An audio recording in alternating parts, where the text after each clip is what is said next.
নমস্কার বন্ধুরা, আমি শুক্লা। আমার রান্নাঘরে আপনাদের সবাইকে স্বাগত। আমার আজকের রেসিপি সম্পূর্ণ নিরামিষ, বাঙালির অতি প্রিয় ধোকার ডালনা। এটা বানানো খুবই সহজ। তাহলে আসুন দেখে নেওয়া যাক আমার আজকের রেসিপি ধোকার ডালনা। ধোকার ডালনা বানাবার জন্য নিয়েছি 2 কাপ ছোলার ডাল। ডালটাকে সারা রাত ভিজিয়ে রেখেছিলাম। দেখুন ডালটা ভালো মতো ভিজে গেছে। 2-3 বার জল পাল্টে ধুয়ে নেব। জল পাল্টে ধুয়ে নিয়েছি। এবার ডালটাকে বেটে নেব। একটা মিক্সিং জারের মধ্যে দিয়ে দেব ভিজিয়ে রাখা ছোলার ডাল। আপনারা চাইলে শিলনোড়াতেও বেটে নিতে পারেন। আর দেব 1/2 চামচ ধনে গুঁড়ো, 1/2 চামচ জিরে গুঁড়ো, 1/2 চামচ লঙ্কার গুঁড়ো, 1/2 ইঞ্চির মতো আদা ও 4টে কাঁচা লঙ্কা। আর দিয়ে দেব 1/2 কাপ মতো জল। তারপর এটার একটা দানা দানা পেস্ট তৈরি করে নেব। একদম কিন্তু মিহি পেস্ট তৈরি করবেন না, তাহলে ধোকা ভেঙে যাবে। দেখুন আমি দানা দানা করেছি। কড়াইতে দিয়ে দিচ্ছি 2 চামচ সাদা তেল। তার মধ্যে দিয়ে দেব 1/2 চামচ গোটা জিরে আর দেব 1/2 চামচ হিং। 30 থেকে 40 সেকেন্ড ধরে জিরে আর হিংটা ভালোভাবে ভেজে নেব। ভাজা হয়ে এলে এর মধ্যে দিয়ে দেব বেটে রাখা ডালটা। ডালটা দিয়ে গ্যাসের ফ্লেমটাকে লোতে করে ক্রমাগত নাড়াচাড়া করতে হবে। দিয়ে দেব হলুদ, দেব স্বাদ মতো নুন আর একটু মিষ্টি। মিক্সিং জার ধুয়ে দিয়ে দেব একটু জল। এবার 1 থেকে 2 মিনিট ধরে সমস্তটা ভালো মতো মিশিয়ে নেব।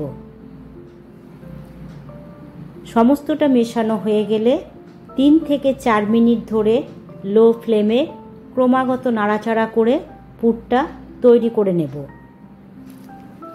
একটা থালার মধ্যে সামান্য ঘি মাখিয়ে নেব। এদিকে ধোকার পুরটা আমার একদম তৈরি হয়ে গেছে। এর মধ্যে কোনো জল নেই, সম্পূর্ণ শুকিয়ে গেছে। গ্যাসের ফ্লেমটা বন্ধ করে দিয়েছি। এবার ঘি মাখানো থালার মধ্যে দিয়ে দেব আর খুন্তি দিয়ে আস্তে আস্তে ওপর দিক চেপে চারিদিকটা সমান করে দেব। চারিদিকটা সুন্দর করে সমান হয়ে গেলে ঠান্ডা হতে দেব।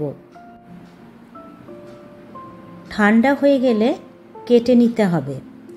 আমি চৌকো শেপে কাটছি। আপনারা চাইলে ডায়মন্ড শেপেও কেটে নিতে পারেন।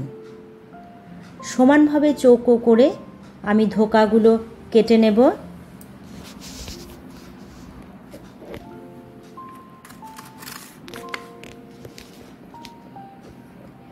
দেখুন ধোকাগুলো চৌকো করে কেটে নিয়েছি। এবার একটা একটা করে ছাড়িয়ে রেখে দিচ্ছি। খুব সাবধান করতে হবে, কারণ ভীষণ নরম আর এটা ভেঙে যাবার ভয় আছে। সমস্ত ধোকাগুলো আমি আলাদা করে দিয়েছি। কড়াইতে দিয়ে দিলাম বেশ খানিকটা সাদা তেল।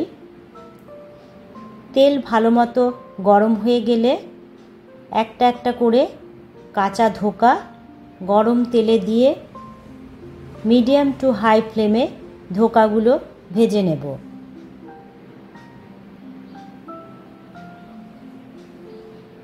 এক পিঠ ভাজা হয়ে গেলে অপর পিঠটা উল্টে দেব।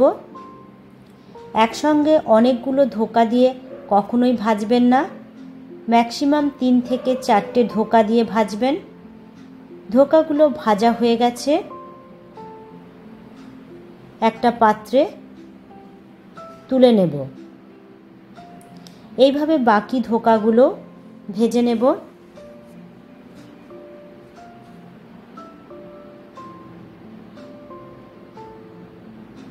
সমস্ত ধোকা আমার ভাজা হয়ে গেছে।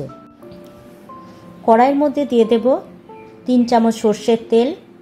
তেল গরম হয়ে এলে এর মধ্যে দিয়ে দেব হাফ চামচ গোটা জিরে, একটা এলাচ, এক টুকরো দারচিনি আর একটা তেজপাতা। ফোড়নটা 2 থেকে 3 সেকেন্ড ভালো মতো ভেজে নেব। ফোড়ন ভাজা হয়ে গেলে এর মধ্যে দিয়ে দেব 2টো কেটে রাখা আলু। আলুগুলো দিয়ে 2 থেকে 3 মিনিট ভালো মতো ভেজে নেব। আলুগুলো যতক্ষণে ভাজা হচ্ছে এদিকে আমি একটা মশলার পেস্ট বানিয়ে নেব। একটা বাটির মধ্যে দিয়ে দেব 1 চামচ আদা জিরে কাঁচা লঙ্কা বাটা, 1 চামচ ধনে গুঁড়ো, হাফ চামচ লঙ্কার গুঁড়ো, হাফ চামচ হলুদ গুঁড়ো, তাতে সামান্য একটু জল দিয়ে একটা পেস্ট বানিয়ে নেব।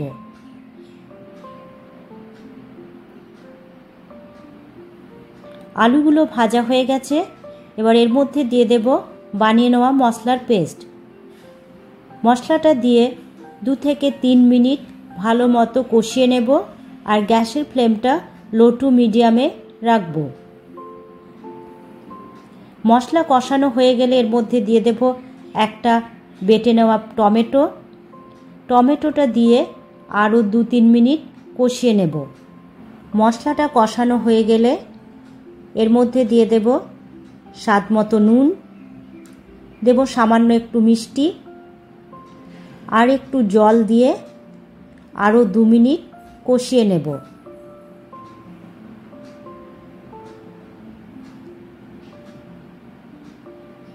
মশলা ভালো মতো কষানো হয়ে গেছে, মশলা থেকে তেল ছাড়ছে।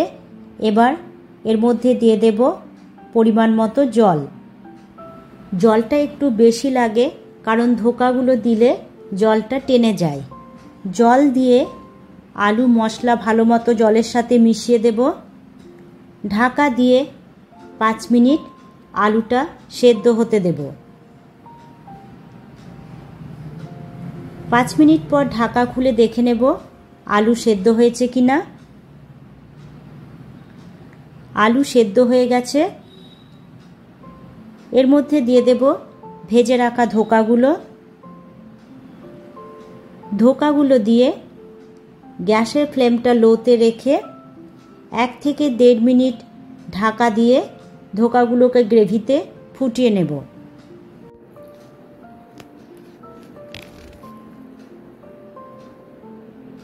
দেড় মিনিট পর ফিরে এলাম। ধোকার ডালনা আমাদের অলমোস্ট তৈরি হয়ে গেছে। ওপরে দিয়ে দিলাম 2টো চেরা কাঁচা লঙ্কা, দিলাম হাফ চামচ ঘি আর ওপরে ছড়িয়ে দেব হাফ চামচ গরম মশলার গুঁড়ো। সমস্তটা আরও একবার ভালো মতো নাড়িয়ে নিলাম। এবার গ্যাসের ফ্লেমটা অফ করে ঢাকা দিয়ে 2 মিনিট স্ট্যান্ডিং টাইমে রেখে দেব।